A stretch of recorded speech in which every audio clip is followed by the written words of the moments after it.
I am seeing way too many folks overthinking Luther Burden as a draft prospect.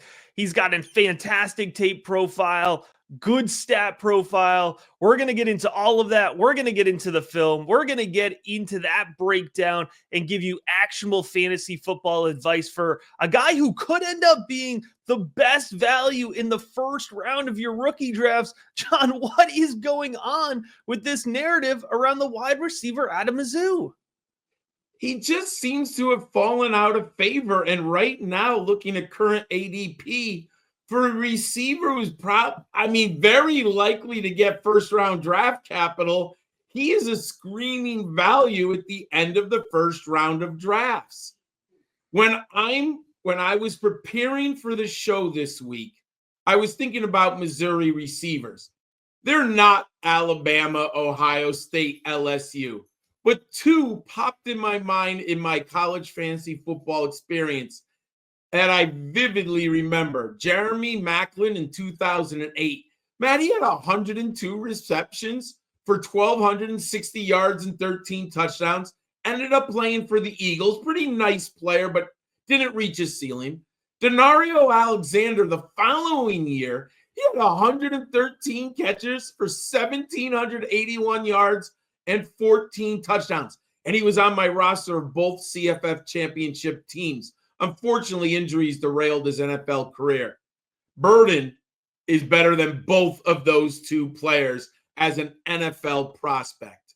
In high school, he was a consensus 5-star recruit and only the third one in history who signed at Missouri. And I remember when he signed, Matt, I was like, that's interesting. He's going to Missouri. I was thinking Alabama, LSU, right? And he ends up with the Tigers. He was the number 2 receiver and number 17 overall player in the nation. He earned the Illinois Player of the Year award, and he was invited to the 2022 Under Armour All-American game. What I liked about him in his high school profile, he was a kickoff and punt specialist, Matt. He had 21 punts for 852 yards, and this I love. He averaged on kick returns 48.2 yards. Can you imagine high schoolers trying to tackle this 5-star recruit? As a true freshman in 2022, Burden saw action in all 13 games, and he was making 10 starts. He concluded with 45 catches for 375 yards and 5 touchdowns. He added 88 yards rushing and 2 touchdowns on the ground. He also returned a punt for a touchdown. But he played predominantly on the outside for the Tigers. The coach and the staff decided we need to move this young man inside and into the slot. And in 2023, Matt, he thrived. He led the Tigers in receptions with 86, receiving yards with 1,212, and touchdown receptions with 9. He was second-team All-America and first-team All-SEC. He was a Biletnikoff Award semifinalist.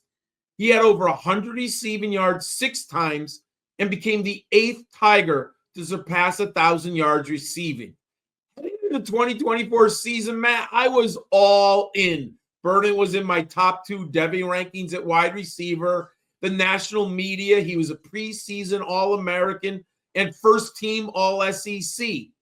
But, man, the Tigers' offense fell apart, Matt. There's not much else we can say. Their running game disappeared. Brady Cook got hurt. The passing game failed. He only had 61 catches for 676 yards and 6 touchdowns. He also had some injuries that we didn't know too much about. But, Matt, you said it. Don't overthink this high-level fantasy producer. I know you like him. What should the viewers know if they want to learn more about Burden, Matt? Yeah, a couple things to set up his tape before we get into it and do the breakdown here. You have to understand, first off, we talk a lot about, John, you mentioned it, Luther Burden. He started outside as a true freshman, and he moved inside.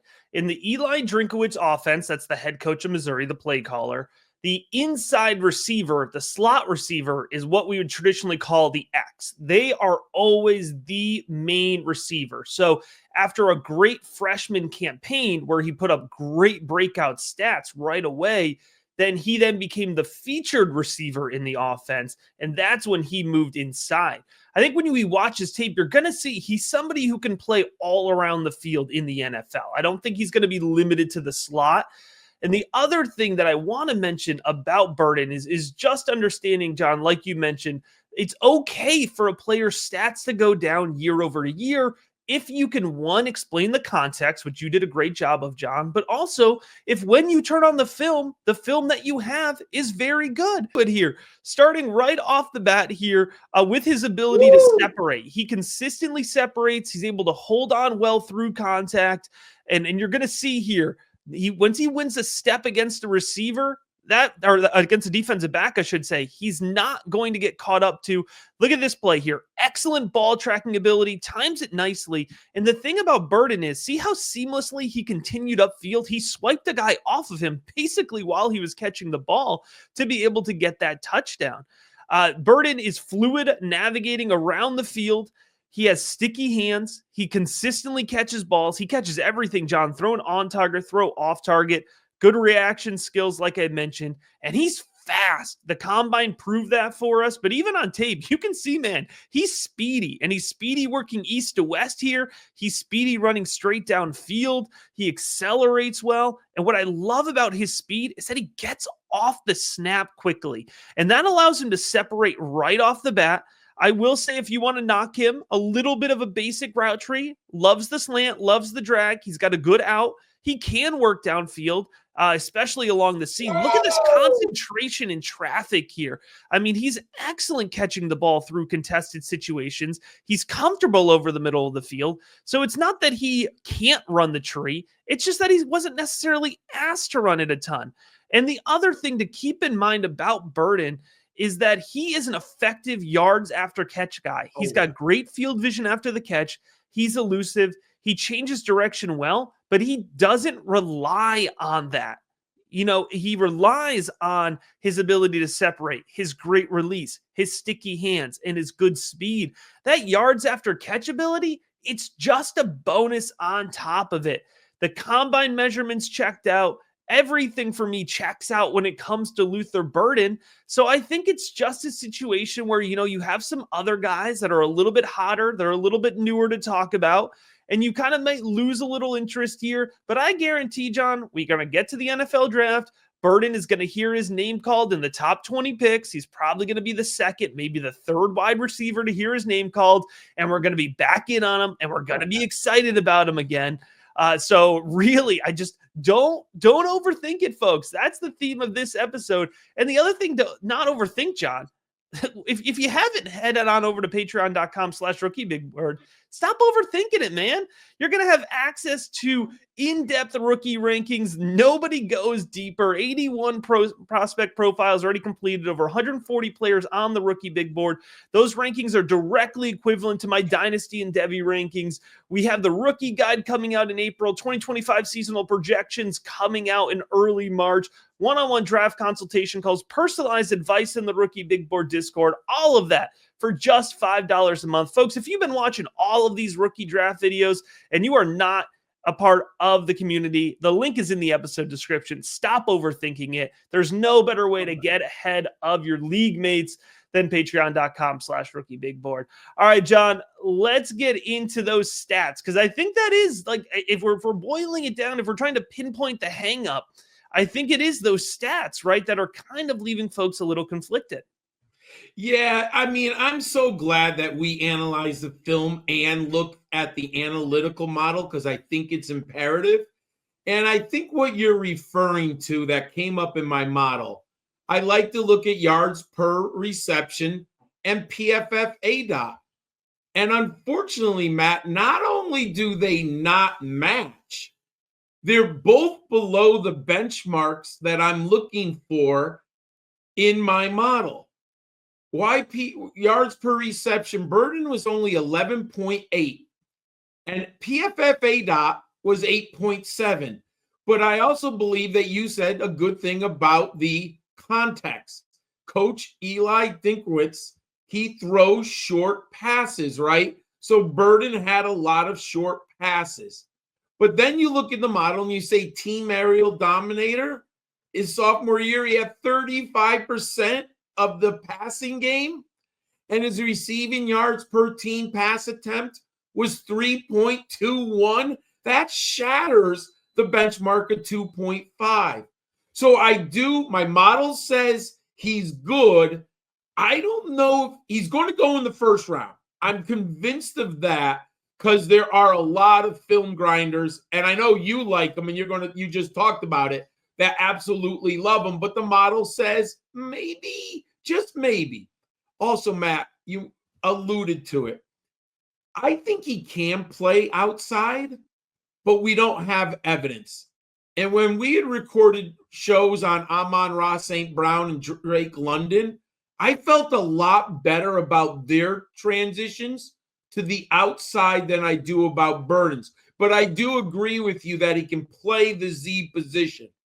One thing we haven't mentioned, he's 6 feet, 206 pounds. He's a big slot receiver. So even if he doesn't play outside, Matt, there is a specific role this young man can play in the NFL for Dynasty, and that's why we're here for fantasy fans.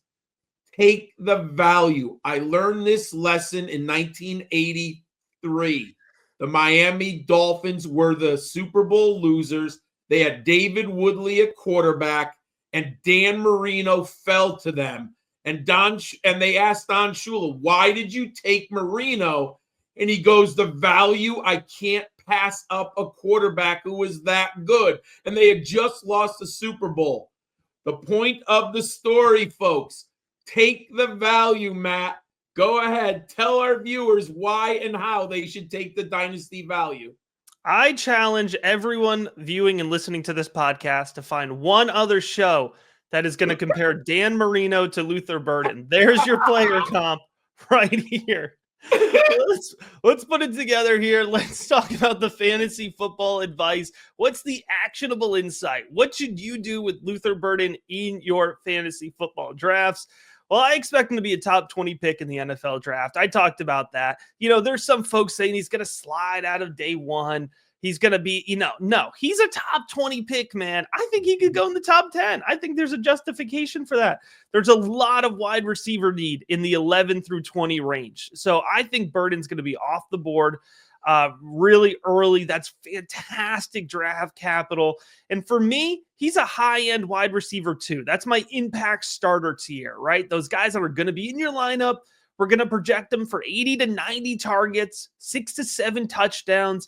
Maybe he's never the X on a team, but he could be a really, really good second wide receiver. So that my value comp, the player, the type of impact he's going to have on your roster, it reminds me a lot of Devonta Smith, right? A consistent wide receiver too. Maybe he's not that guy you're clamoring to take at the start of your dynasty startups, but guess what? You can put him in your lineup each and every week. There's going to be a consistent output there. And I think that's what you're going to get from Luther Burden. And if you can draft that in the 105 to 108 range in your Superflex rookie drafts, which you mentioned it off the top, John, is looking like almost a conservative estimate at this point in time. Yeah. That's an absolute smash value. I have him 26 to 40% exposure recommendation. I'll probably take him. I mean, if he goes past 108, he's probably going to mean 70% of my rosters. I mean, I think that is an incredible opportunity for you to add a really steady performer in Luther Burden to your lineup. But I got to tell you, John, there's no better thing to add to your fantasy football lineup than the support from patreon.com/rookiebigboard. So head on over there, get those rookie rankings, dynasty, Devy rankings, personalized advice in the Rookie Big Board Discord, so much more. If you're watching all these videos and you are not supporting, now is the time. The link will be in the episode description. Whether you're watching or whether you're listening, class is going to be in session all season long. From the FF Educator and the Gridiron Scholar, we're going to be back real soon with another rookie profile.